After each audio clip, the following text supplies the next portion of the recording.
الرحمن میرے ناظرین اکرام و سامعین اکرام، دیکھیں ہر آدمی دنیا میں خالی ہاتھ آتا ہے، لیکن مختلف اقسام بن جاتی ہیں۔ کچھ لوگ آتے ہیں آباء و اجداد کی طرف سے آمدنی کے ذرائع ہوتے ہیں، کاروبار ہوتے ہیں، اسباب ہوتے ہیں، ان کے سہارے وہ اپنی زندگی گزارتے ہیں۔ لیکن کچھ لوگ ایسے بھی دنیا میں آتے ہیں بالکل خالی ہاتھ، والدین اور آباء و اجداد کی طرف سے کوئی کاروبار کی شکل نہیں، کوئی ذرائع نہیں، کوئی ان کو جو ہے والدین کی طرف سے کوئی اسباب نہیں کمائی کا ملتا، لیکن وہ اپنی زندگی میں محنت کرتے ہیں، لگن کے ساتھ لگے رہتے ہیں زندگی کو بنانے کے اندر۔ جب وہ جاتے ہیں تو اپنی اولاد کے لیے بہت سے کاروبار، بہت سے ذریعہ معاش، بہت سے آمدنی کے ذریعے کو چھوڑ کے جاتے ہیں۔ ان کی اولاد بھی پھر ان کو دعائیں دیتی ہیں۔ وہ لوگ کیا کرتے ہیں؟ وہ محنت کرتے ہیں، وہ لوگ محنت کرتے ہیں۔ جو آدمی محنت کرتا ہے اللہ اس کی محنت کو ضائع نہیں کرتے۔ محنت کرنے والے کی محنت کے اللہ رب العزت بڑے قدردان ہیں، بڑی قدر کرتے ہیں۔ اس کی محنت کے نتائج اللہ اس کو دکھاتے ہیں، اس کی محنت کے نتائج اللہ اس کو دکھاتے ہیں۔ اس لیے ہمیں محنت کرنی چاہیے۔ لوگوں کو دیکھ کے یار وہ فلاں آدمی امیر ہو گیا، وہ فلاں یہاں سے وہاں چلا گیا، وہ یہ ہو گیا، وہ ہو گیا، خود کچھ کرنا نہیں۔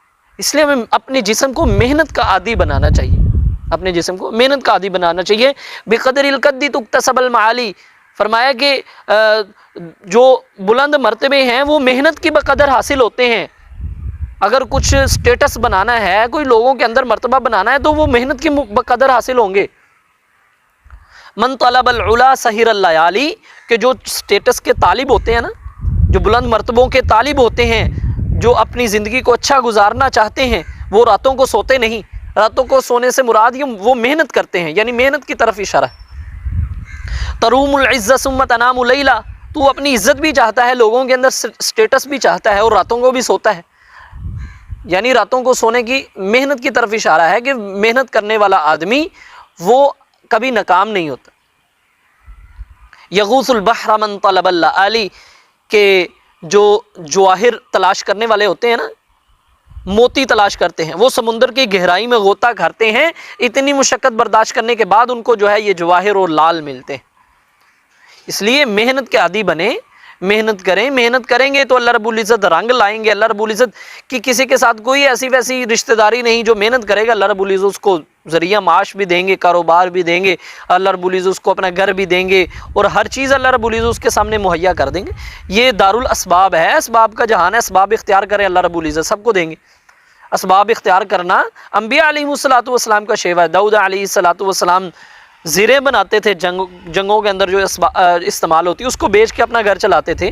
پھر سب سے بڑی بات، ہمارے آقا نامدار حضرت محمد مصطفیٰ احمد مجتبیٰ صلی اللہ علیہ وسلم خود کاروبار کرتے تھے، مال کو لے کر شام کی طرف گئے، اور بھی کاروبار کیے، ملک عرب کے اندر بازار لگتے تھے، وہاں کاروبار کیے۔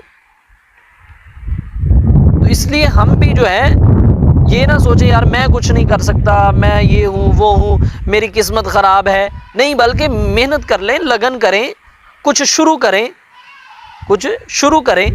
جب بچہ چھوٹا ہوتا ہے نا، اس کو چلنا نہیں آتا، لیکن وہ آہستہ آہستہ اس کو مشق کروائی جاتی ہے تو پھر وہ چلنا شروع ہو جاتا ہے۔ اسی طرح اس کو بولنا نہیں آتا، بولنے کی مشق کروائی جاتی، یعنی محنت کروائی جاتی۔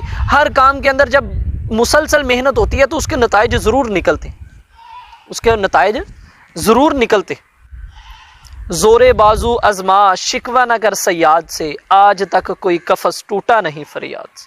اس لیے محنت کا اپنے آپ کو عادی بنائیں، محنت کریں گے اللہ ساری چیزیں دیں گے، اللہ سب دیں گے۔